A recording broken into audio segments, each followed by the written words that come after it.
Hey everybody, Plushie here. I know the brand new Fairy Night Cup event is dropping in just a couple of hours, and I can't wait to roll for Britomart.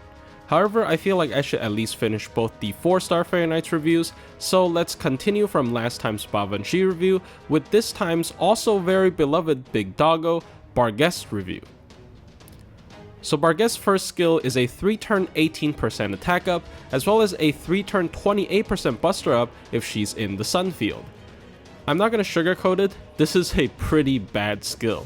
This is literally Gawain's first skill, but with lower numbers, and it is actually significantly worse on Barghest, considering she cannot give herself Sun field while OG Gawain can. So a lot of the times this is actually just going to be a 3-turn 18% attack up, which is really underwhelming. But don't worry, she has some other very powerful skills to make up for it. Her second skill is a 3-turn 30% buster up, as well as a 3-turn survival of the fittest buff. Now what is survival of the fittest? It gives her 1000 HP heal per attack for 3 turns, as well as removing a buff whenever she attacks the enemy for 3 turns, and also whenever she actually removes a buff from the enemy, she gives them a 10% defense down for 3 turns. Now this is, in my opinion, Barghest's strongest and bread and butter skill. The 1000 heal per hit for 3 turns doesn't seem that much when she's in a team. However, when you put her in a solo situation, that's a 4000 heal because extra attack counts for 3 turns per turn. So in the span of 3 turns, she can heal 12,000 HP, which is amazing. Not a lot of servants can even come close to this healing number. But on top of that, she can also remove a buff every time she attacks, so once again, when she's soloing, she can remove up to 4 buffs on the enemy every single turn. And whenever she actually removes a buff, she casts a 10% defense down for 3 turns on the enemy. And this can easily go out of control against enemies that like to spam buffs. This can easily go up to like 50 or 60 or even 80% of defense down. So this is an absolutely insane skill, and on top of all of that really powerful effect, she still gets a 3-turn 30% buster up. So definitely level this skill up first. And finally, Barghest's third skill is a 3-attack 3-turn AoE 1000 damage cut, as well as a self buff that gives the entire team, including herself, 15% MP charge per turn for 3 turns. Meaning that if she dies, the team doesn't get the MP generation anymore.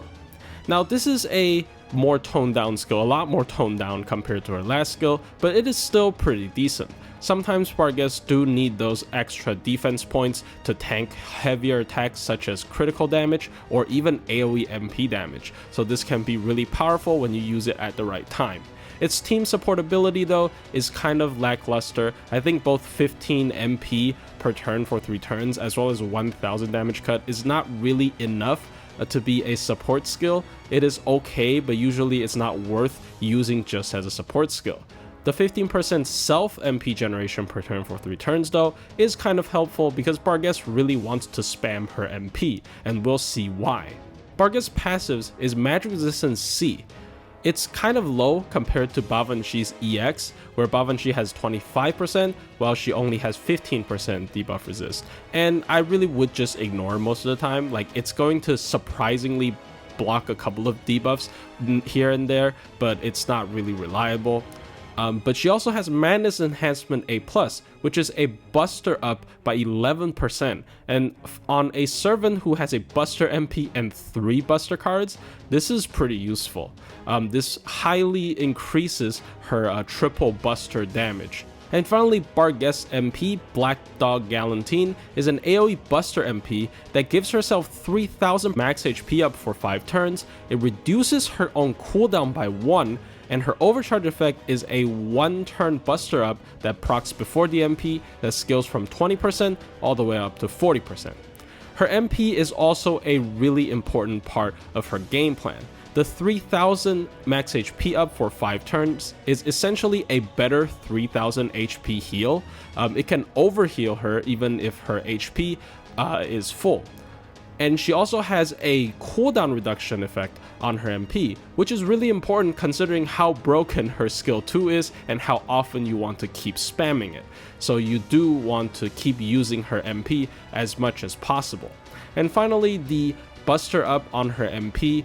It's only one turn, but because she has triple Buster deck, she can actually easily do MP BB, and it will be quite a bit of damage even just at OC1. Let's get the negatives out of the way first. Barghest is not an amazing farmer considering she doesn't have a starting MP charge. She's also not amazing in a team considering she can't fully utilize her skill 2 as well as her skill 3 being a very lackluster support skill. And she's also not that amazing in challenge quest min turns considering even though she has buff removal, it procs after she attacks, so she's still gonna have her damage absorbed by the enemy's invul or evade effect. So Barghest is obviously really good and only really good for one thing: soloing. I feel like Lysango balances hit-based effects in this game around the fact that you put them in a team, so they only proc at most 4 times every 3 turns. However, whenever you take these effects and put them in a solo context, they almost always break the game, and Barghest's skill 2 is an extreme of that. Barghest's solo playstyle is a tank. She has immense amounts of HP, defense up, and heals.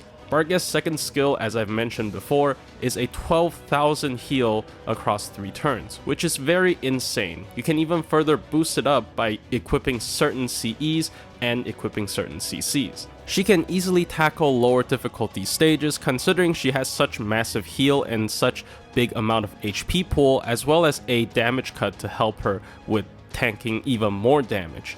She also excels in killing bosses that like to spam buffs, and more importantly, bosses that cannot one-shot her.